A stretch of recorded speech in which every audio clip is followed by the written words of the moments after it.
أشرقت نفسي بنور من فؤادي حينما رددت يا رب العباد، وانتشت روحي وصار الدمع يجري.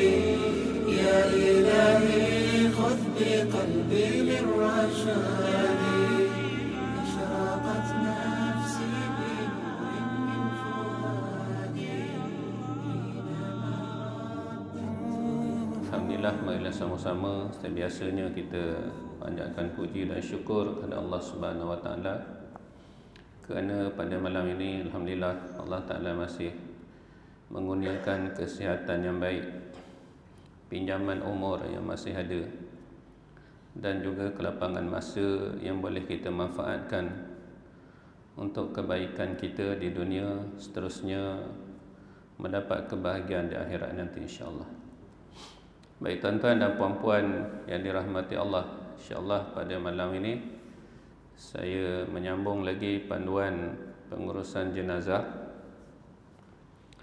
dan insya-Allah pada malam ini saya baca tajuk beberapa keadaan mayat dan cara mengendalikannya.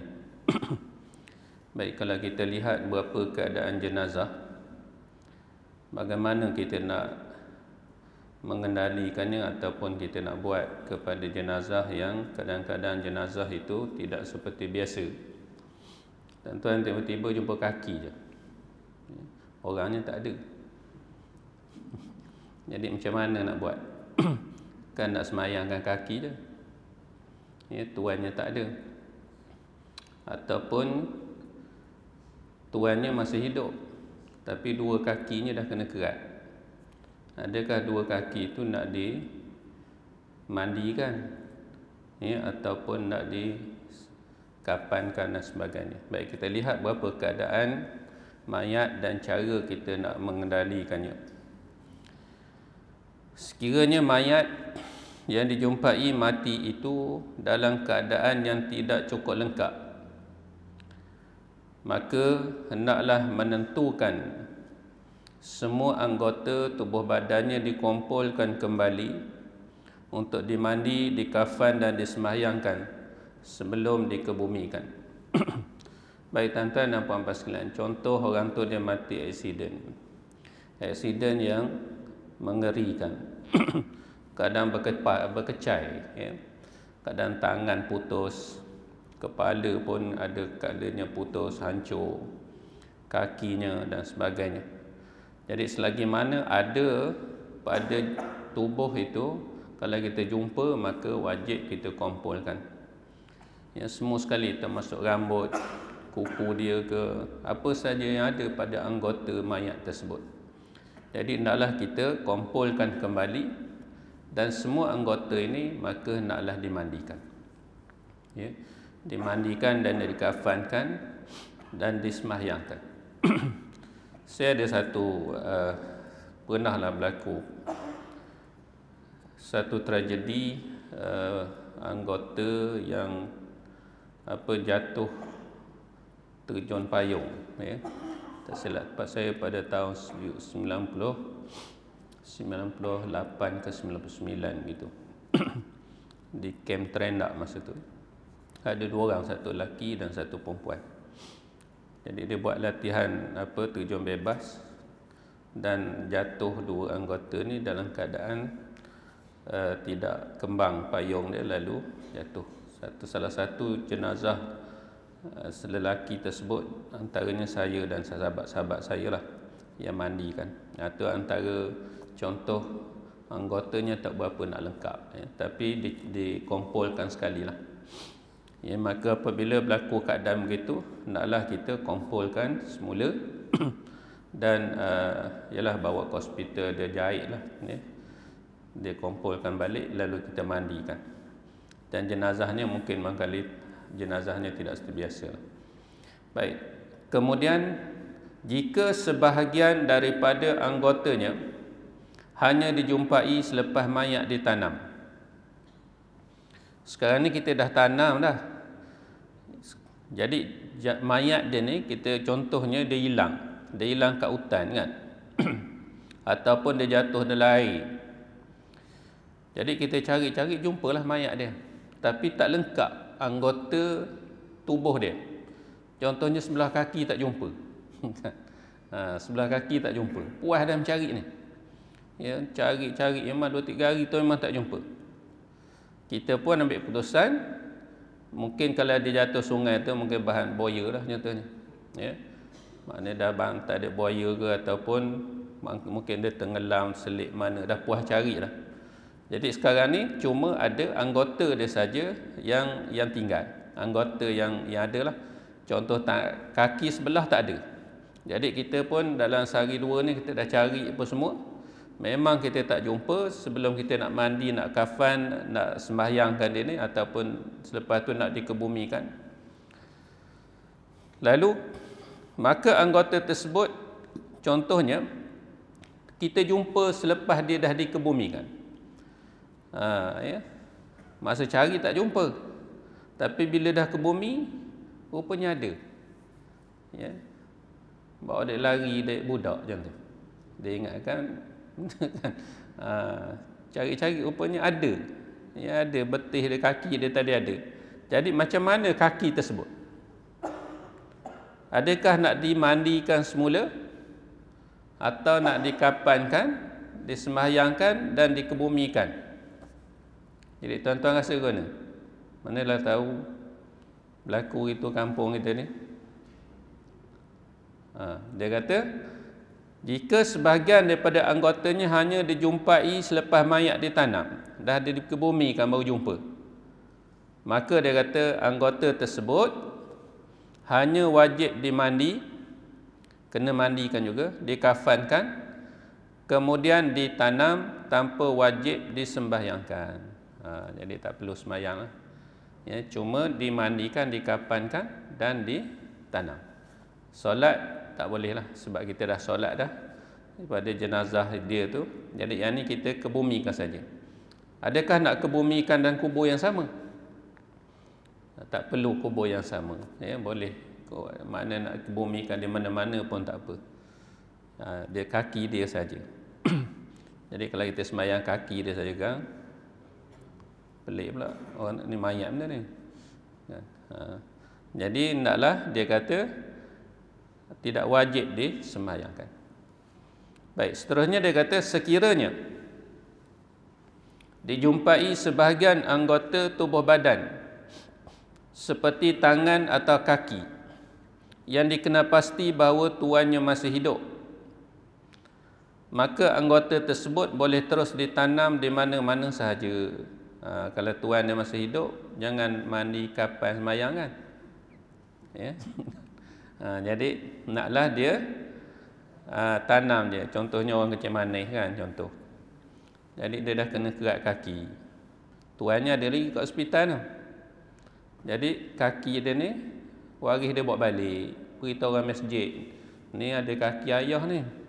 Ya, dekat masjid ni kerana itu Pak Imam, kerana ustaz, ni kena mandi kan ni. Jangan nak buat kelakar itulah. Ya, orang tu ada lagi kat hospital tu. Siap panggil orang buat pengumuman, ya, buat mandi kapan, kemudian sembahyang ramai-ramai. Itu memang kayu sungguhlah masjid tu kan. Itu kena siasatnya siapa ustaz dia ni. Ya. Maka tak perlulah dibuat seperti mana orang matilah. Ya, sebab orang tu masih hidup lagi. Jadi kaki dia ataupun anggota yang ada tadi, maka tanam je kat mana-mana je. Ya, nak tanam sebelah rumah ke boleh, tanam belakang rumah pun tak apa. Ya, tanam dekat sebelah rumah dia, balutlah sikit, ya, hormat sikit, balut-balut tanam. Lepas tu buat satu signboard situ, kaki ayah tulis situ. Kan sebagai apa? Tanda. Baik, seterusnya dia kata mayat yang dijumpai bercampur di antara mayat orang Islam dan mayat orang bukan Islam yang tidak boleh dibezakan. Jadi contohnya kalau terbang terempas ke, jadi mayat tu tak tahu dah, dah terbakar apa semua, dah tak nampak dah. dah tak reti nak beza dah. Maka semua mayat tersebut naklah dikumpul dan dimandikan, dikafankan serta disembahyangkan sebelum dikebumikan.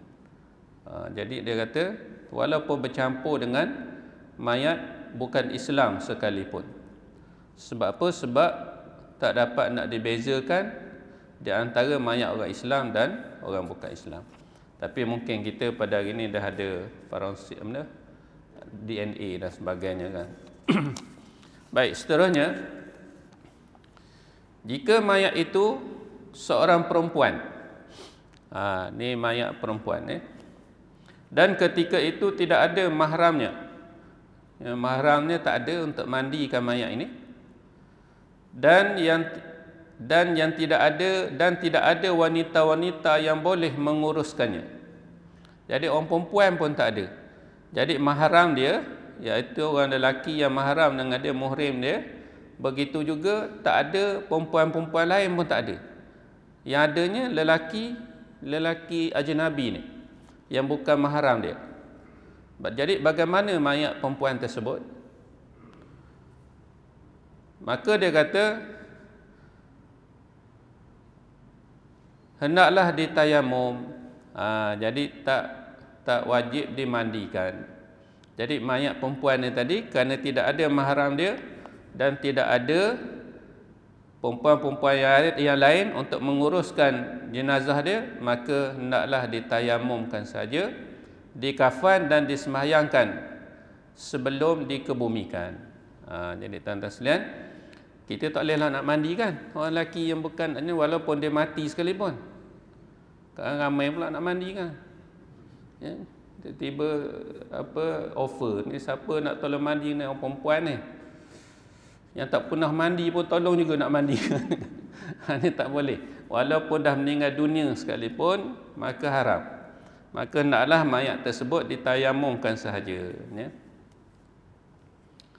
Tapi kalau jenazah tu seorang yang sekarang ni banyak dipanggil sebagai jentayu ni kan, jantan ayu.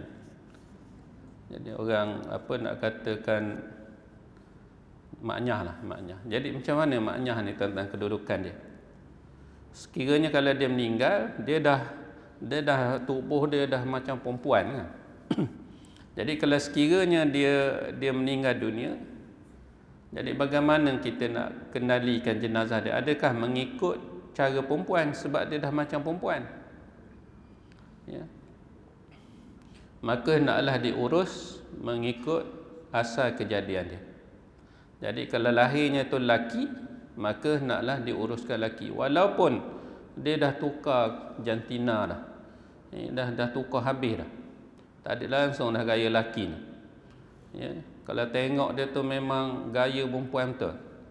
Tapi hendaklah dimandikan, dikafankan mengikut lelaki. Sebab asalnya ialah lelaki. Orang ramai ke nak tolong mandikan. Ya. Jadi itu khususlah orang masjid, orang tertentu je. Orang lain tak boleh masuk campur.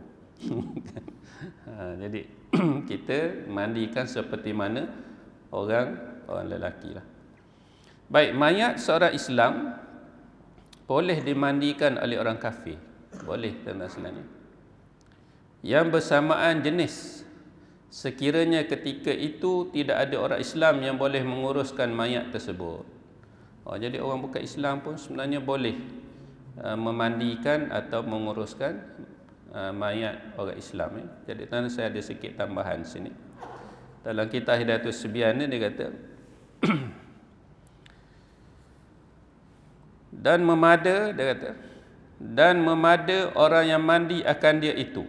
Ni orang yang memandikan jenazah ni, dalam kitab ni kata memada, maksudnya boleh. Kalau sekiranya dah tak ada dah orang lain, dia kata memada akan dia itu kanak-kanak. Jadi budak pun boleh mandikan jenazah orang dewasa ni, kalau tak ada orang dewasa. Maka tiada mumayyiz sekalipun. Walaupun budak ni dia kata tidak mumayyiz. Bayangkan budak kecil. Ya, budak kecil yang belum mumayyiz, dia kata memada. Dia kat sini, memada akan dia. Ya, kanak-kanak maka tiada memain sekalipun. Dan orang gila pun boleh mandikan. Dia orang gila boleh mandikan orang sihat. Tak ada dah orang sihat, semua orang gila belaka. Sekarang yang meninggal ni sihat, tapi yang hidup ni semua orang tak apa sihat belaka. Maksudnya orang gila. Jadi orang gila ni dia boleh mandikan. Dia kata sah. Mandikan mayat orang biasa ni. Tapi kalau ada orang sihat, jangan bagi dia. Ya. Kan kita kata boleh pula, suruh dia pula buat. Tak boleh lah. Maknanya kita dah tak ada orang lain lah maknanya ni. Dan dia kata sekalipun orang gila dan kafir, macam sebut tadi lah, orang kafir. Dan perempuan yang haid dan nifas. Jadi perempuan yang haid dan nifas pun boleh memandikan jenazah. Dan jin. Tuan-tuan, jin pun boleh. Ya. Yalah dia ni kawan dengan jin. Dia jarang nak kawan dengan orang, besok mati suruh jin lah mandi ke dia. Ramai jin bunyi kungkang orangnya tak nampak. Kita pun lari tuan-tuan. Ya. Apa hukum nikah dengan jin tuan-tuan? Boleh tak kahwin dengan jin? Ada orang kahwin dengan jin kan? Orang Kampung Padang ni tahu tak ada kat mana. Kahwin dengan jin ni, ulama sebut kalau sekiranya orang lelaki berkahwin dengan jin perempuan, jin perempuan, ada pendapat kata boleh. Orang lelaki boleh kahwin dengan jin perempuan. Tapi tuan-tuan kena itu lagi lah, kena mendalami lagi, tanya lagi kan. Tuan-tuan ambil cakap saya dengan malam ni juga cari jin, jangan. Jadi jin apa, ada orang dia kahwin dengan bunian, tuan-tuan. Orang bunian, dia sebenarnya bunian tu asalnya bunyian. Orang bunyi, ya, bunyian. Ada kahwin dengan puteri bunian ya. Ada sahabat seorang ustaz tu dia boleh panggil bunian. Dia boleh panggil. Ya. Dia pernah cerita dengan saya lah, wallah alam. Dia kata ada kawan dia kahwin dengan orang bunian. Jadi dia panggil isteri dia tu jumpa. Jadi orang bunian tu, isteri dia tanya, kenapa panggil saya? Ustaz dia kata, ada lagi tak puteri bunian lain? Saya pun nak juga dia kata. Lah pula dah. Nanya ustaz dia pun nak juga. Baik tuan-tuan sekalian. Taklah dia sembang je cerita dengan saya. Dia kata boleh dengan jin ya. Kemudian tapi kalau sekiranya orang perempuan kahwin dengan jin lelaki. Setahu saya pendapat kata tak boleh. Ya, jin orang perempuan berkahwin dengan jin lelaki tak boleh. Sebab apa tak boleh tuan-tuan? Datang fitnah tu ialah yang mendatangkan fitnah. Sebab nanti kalau sekiranya dia kahwin dengan jin, bila dia mengandung, jadi orang tanya, mana ayah awak? Suami awak mana? Suami saya jin. Lalah anak yang duk mengandung, nak nikah ni semua mengaku jin belaka. Kan, mengandung je suami jin, mengandung suami jin. Punahnya tu. Jadi payah hari tu kita nak jumpa laki dia pun payah jin, nak cari mana? Tanya laki awak mana? Tu. Ada paya ke Padang puas pula game cari. Dekat paya ni. Panggil-panggil tambah keluar. Jadi tak boleh. Ya. Tak payahlah tuan-tuan nak kahwin dengan jin, banyak lagi orang. Ya. Manusia biasa bersepah lagi. Tak payah nak cari jin lah. Baik, dia kata boleh jin tadi memandikan jenazah ya. Dan tiada memada mandi malaikat. Malaikat tak boleh pula. Nak kata malaikat dia tak boleh pula mandikan kita. Bersalahan kafan dan tanam, maka memada ia keduanya daripada malaikat. Tapi dia kata kalau kafan dan kebumikan boleh malaikat, tapi mandi tak boleh. Cuma berlaku pada satu orang sahabat Nabi SAW. Tak pernah dengar kisah Saidina Hanzalah. Seorang sahabat bernama Hanzalah. Hanzalah ni tuan-tuan sekalian, di antara sahabat yang mati, yang syahid dalam peperangan Uhud. Ya. Dia lepas perang Badar tu perang Uhud.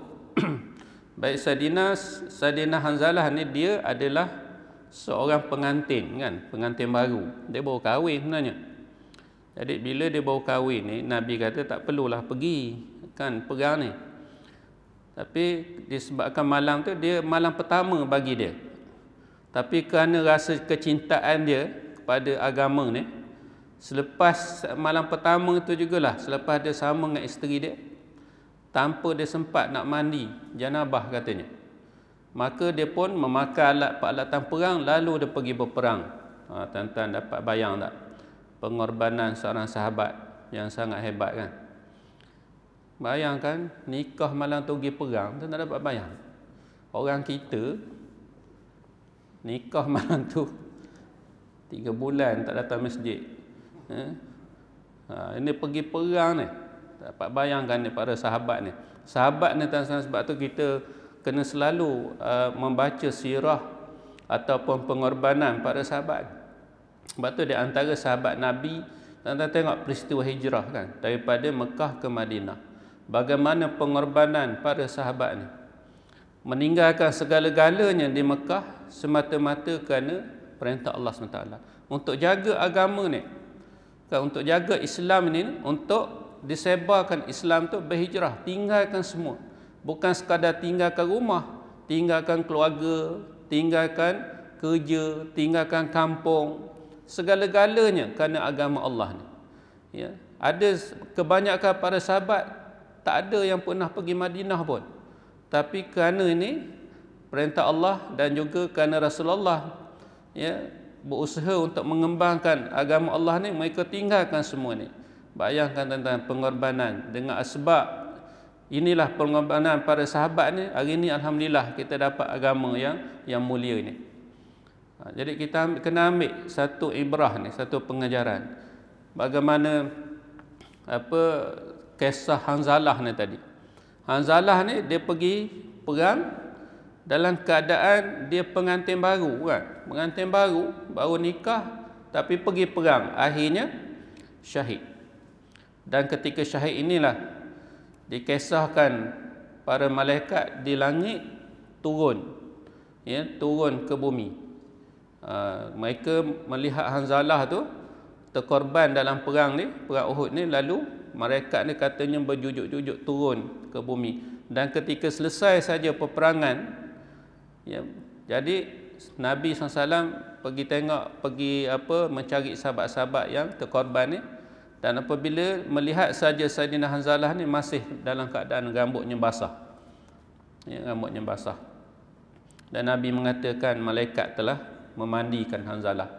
Kerana kemuliaan kehebatan Hanzalah ini, bukan mani itu maksudnya mandikan kerana dia tu syahid. Syahid dia tak boleh mandi. Syahid, orang yang syahid dunia akhirat ni dia diharamkan dimandikan. Tetapi kerana malaikat memuliakan Saidina Hanzalah ni. Daripada langit tu mereka mandikan Hanzalah. Ini pengorbanan sahabat Nabi SAW. Baik tuan-tuan yang dikasihi sekalian. Baik, seterusnya, siapa yang berhak memandikan mayat? Kita lihat beberapa perkara ataupun tentang siapa yang berhak memandikan jenazah ini. Orang yang akan memandikan mayat, dari apabila berlaku saja kematian ni, tuan-tuan sekalian, orang yang akan memandikan mayat adalah lebih afdal, terdiri daripada keluarga yang terdekat dengan si mati, sama ada mayat tersebut lelaki atau perempuan. Baik, yang pertama sekali keluargalah. Kalau sekiranya ayah meninggal, maka anak-anak lah, adik-beradik dan sebagainya, maka itulah yang paling afdal. Jadi janganlah, kalau boleh jangan bagi orang lain. Kalau sekiranya orang tersebut adik-beradik tak mampu nak mandi, tak tahu, kita minta orang yang sentiasa mandikan mayat tu, Cik Bilal ke siapa ke, ustaz ke, imam ke, tolong tunjuk saja. Itu lagi bagus. Dia kata, "Mam, hari ni mam rehat je, tak payah nak mandikan arwah ayah saya ni. Hari ni biar saya anak adik-beradik je buat." Imam tunjuk je macam mana. Jangan orang mandi pula tak bagi. Awak jangan dia kata. Ni memang kerja kau dah ni. Jangan gitu. Ya, ni kerja aku dah, awak jangan masuk campur walaupun anak beranak. Ada tuan-tuan sekalian. Ya. Sebab orang bayar ke dia khairat 100 kan. Jadi janganlah begitu. Bila ada saja orang adik-beradik dia nak tolong mandikan, maka silakan. Itu kita alu-alu. Sebab tu kita kalau sini pun alhamdulillah tempat kita pun memang kita akan tanya dulu mana anak beranak dia.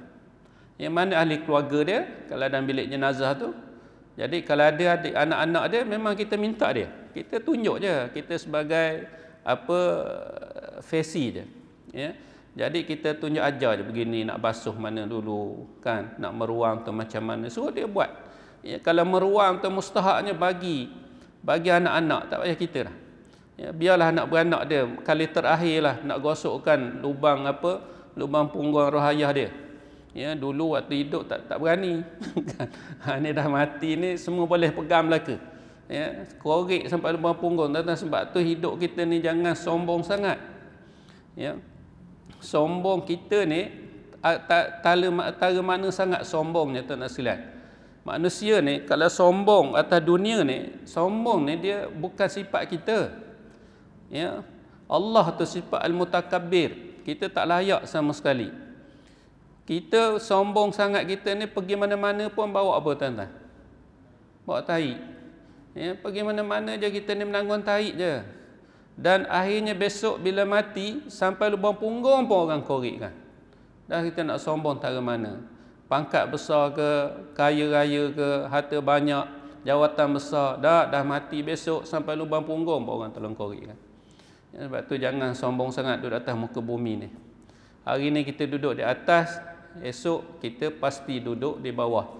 Ya, pasti bumi yang kita pijak ni pula menjadi atap. Hari ni bumi tu kita jadikan sebagai lantai. Hari ni yang kita pijak ni bumi sebagai lantai kita hari-hari kita pijak. Esok tuan-tuan, bumi gantikan balik, dia akan jadi atap pada kita. Ya, kita pula yang duduk di bawah dia. Tuan-tuan sekalian, sebab tu jangan jadi orang yang sangat sombong. Ya, sebab tu orang yang sombong ni tak ke mana. Akhirnya mati besok bimbang datang kemukaan Allah yang amat sangat. La yadkhulu jannata man kana fi qalbihi misqalin khardalin min kibrit. Nabi kata tak masuk dalam syurga kan. Barang siapa walaupun dalam hati dia ada sebesar biji sawi, sifat takabur ini. Tu hati-hatilah ya, dalam hidup kita ni. Baik, maknanya bila mati besok yang paling afdalnya ialah ahli keluarga lah. Hadis Rasulullah sallallahu alaihi wasallam ada menyatakan man ghasala mayitan fadda fihi al-amanah wa lam yufshi alaihi ma yakunu minhu inda zalika kharaja min zunubihi kayaumin waladanhu ummuhu wa qala liyalihi aqrabukum in kana ya'lamu fa in lam yakun ya'lam faman tarawna indahu hazzan min wara'in wa amanah. Rawahu Ahmad. Yang bermaksud barang siapa yang memandikan orang mati. Kita kalau mandikan orang meninggal ni, orang mati, maka hendaklah ditunaikan padanya amanah dan tidak diceritakan keburukan yang terdapat pada si mati.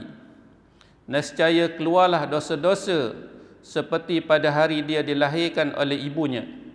Dan sabdanya lagi, pengurusan mayat hendaklah terdiri dari kaum yang lebih hampir sekiranya ia tahu. Tetapi jika ia tidak tahu, maka hendaklah diuruskan oleh orang yang ada padanya sifat warak dan amanah. Tuan-tuan sekalian, ya afdalnya ialah ahli keluarga lah. Kalau tak tahu, maksudnya dia kata memang tak boleh Ustaz minta tolong, boleh tak orang masjid? Orang masjid ni alhamdulillah mungkin dia ada pada sifat warak dan amanah.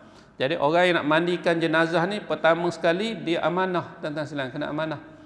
Ya, jangan sekali-kali membawa keluar cerita yang tak berapa baik.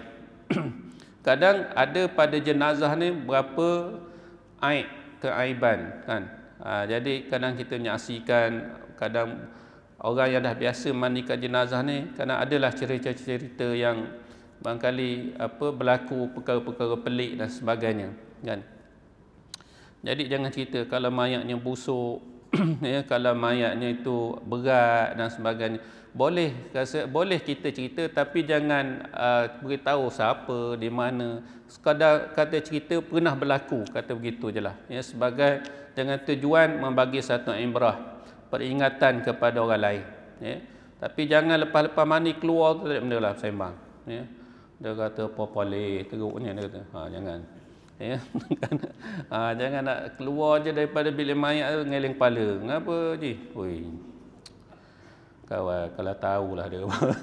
Jangan cerita walaupun aib macam mana pun, walaupun susah macam mana pun, apa pun, itu menjadi rahsia. Ya. Biarlah dia jadi rahsia. Tentang silapnya. Kadang ada tu busuk sangat. Saya pun pernah berlaku pada saya satu ketika dulu. Kadang nak buat macam mana bila kita mandi tu, kadang bau tu sangat kuat kan. Walaupun dah pakai mask, walaupun tu kadang muntah juga. Kadang muntah di situ. Ya, kadang waris dah ada, kita malu juga tapi tak boleh nak tahan. Kita pun minta maaf lah, saya bukan sengaja kata. Ya. Yalah dah 3 hari 4 hari dah meninggal kan. So, dia bau tu agak kuat sikit. Baik, kemudian seorang suami boleh memandikan isterinya. Dan begitu juga sebaliknya, seorang isteri boleh memandikan suaminya. Boleh tuan-tuan sekalian. Jangan mandikan isteri orang sudah. Ya. Isteri sendiri tak apa. Ini tolong mandikan isteri orang, kacau kerja ni. Kena pelangkung dia. Ya, Rasulullah SAW pernah berkata kepada Aisyah isterinya bahawa sekiranya yakni Aisyah wafat lebih dahulu, maka baginda sendiri akan memandikan mayatnya. Sayyidina Ali karamallahu wajhah telah memandikan jenazah isterinya Siti Fatimah. Jadi tuan-tuan Siti Fatimah ni dia wafat waktu muda, usianya muda. Jadi Sayyidina Ali ni dia memandikan, menurut riwayatnya dialah yang memandikan isterinya Siti Fatimah. Jadi tuan-tuan sekalian, nanti kalau berlaku pada kita pun boleh, tak ada masalah. Ya. Kita suami mandikan isteri. Jangan ajakkan kawan pula. Jadi suamilah, suami dengan anak-anak pula. Kalau anak-anak laki ni setengah yang saya tahulah tak berapa digalakkan memandikan jenazah ibu dia. Ya, biar anak perempuan lah. Sebab walaupun anak lelaki itu mak dia sendiri, tapi pada ibu tu ada kehormatan dia kan. Memang ada aurat-aurat yang terlihat dan sebagainya. Jadi mungkin boleh datang situ, tapi pegang pada tempat-tempat tu lah mak sendiri kan. Eloknya anak-anak perempuan lah. Ya, suami tak ada masalah, suami dia tidak ada aurat pada isteri dia, isteri dengan suami pun tak ada aurat bagi dua-dua ni, dia tak kisah. Ya, tapi kalau anak lelaki dengan mak ataupun masih lagi ada walaupun mak sendiri. Ya. Baik, kemudian mayat kanak-kanak lelaki atau perempuan boleh dimandikan oleh orang lelaki dan ataupun orang perempuan. Boleh. Kanak-kanak lelaki ya. Jadi boleh dimandikan oleh orang lelaki ataupun orang perempuan. Tengoklah kanak-kanak tu besar mana. Ini mungkin budak kecil lah ya, kanak-kanak perempuan yang belum memais, yang tak ada lagi keinginan. Kemudian mayat orang yang bukan bersifat lelaki dan bukan bersifat perempuan yang telah dewasa, naklah dimandikan oleh kaum kerabatnya. Yang ni dia khunsa tak nak silanya. Nak kata lelaki bukan, nak kata perempuan pun bukan. Sama ada lelaki ataupun perempuan, sekiranya tidak ada, mayat bolehlah dimandikan oleh orang lain, sama ada lelaki atau perempuan. Jadi kalau ada mayat khunsa tu, yang lebih afdalnya, maka yang ikut keutamanya mestilah keluarga dia lah. Keluarga yang terdekat itulah. Imam Syafi'i berpendapat bahawa mayat budak lelaki boleh dimandikan oleh orang perempuan. Dan begitu juga sebaliknya, mayat budak perempuan boleh dimandikan oleh orang lelaki selama budak tersebut belum sampai had keinginan. Jadi keinginannya umur berapa tahun? Jadi Imam Malik dan Imam Ahmad menghadkan budak tersebut berumur 7 tahun ke bawah. Jadi pendapat Imam Malik dan Imam Ahmad ni, Imam Ahmad bin Hanbal ni, dia kata dihadkan umur 7 tahun ke bawah. Tapi sekarang ni 7 tahun ke bawah, 3 tahun pun dia belasah ni orang sekarang ni. Ya, derogolnya budak kecil dan sebagainya, tak tahu nafsu apa tu. Ya, teruk sangat. Jadi kalau ada keinginan walaupun kurang daripada 7 tahun tak boleh. Ya, dia kata tadi kita lihat tadi memang yang maknanya dia kata yang tidak ada keinginan lagi. Ya, maksudnya kalau bernafsu walaupun mati dia, kalau orang yang jenis nafsu tak terkawan walaupun mati pun dia bernafsu dia tak boleh lah orang yang macam itu. Baik tuan-tuan dan puan-puan yang dirahmati Allah, itulah sikit sebanyak yang saya dapat sampaikan pada malam ni. InsyaAllah nanti kita sambung kewajipan orang hidup terhadap saudaranya yang telah mati. Jadi kita akan ceritakan memandikan, mengkafankan, menyembahyangkan dan mengkebumikan jenazah. Jadi banyak beberapa perkara yang kita akan sebut tentang bab pengurusan jenazah ini. Sekarang itu saja untuk malam ini. Mudah-mudahan sedikit ada manfaat untuk saya dan untuk kita semua. Terima kasih kerana sudah hadir. Terima kasih kerana sudah mendengar. Mohon maaf di atas kekurangan dan kelemahan penyampaian saya. Allahu wali taufiq wal hidayah. Assalamualaikum warahmatullahi wabarakatuh. Bismillahirrahmanirrahim. Alhamdulillahirabbil alamin. Wassalatu wassalamu ala asrafil anbiya wal mursalin wa ala alihi wa sahbihi asma'in. Ya Allah, ya Tuhan kami, jadikanlah perhimpunan majlis ilmu kami pada malam ini sebagai perhimpunan yang dirahmati dan perpisahan kami selepas ini sebagai perpisahan yang terpelihara. Rabbana atina fid dunya hasanah fil akhirati hasanah wa qina adzabannar. Walhamdulillahirabbil alamin.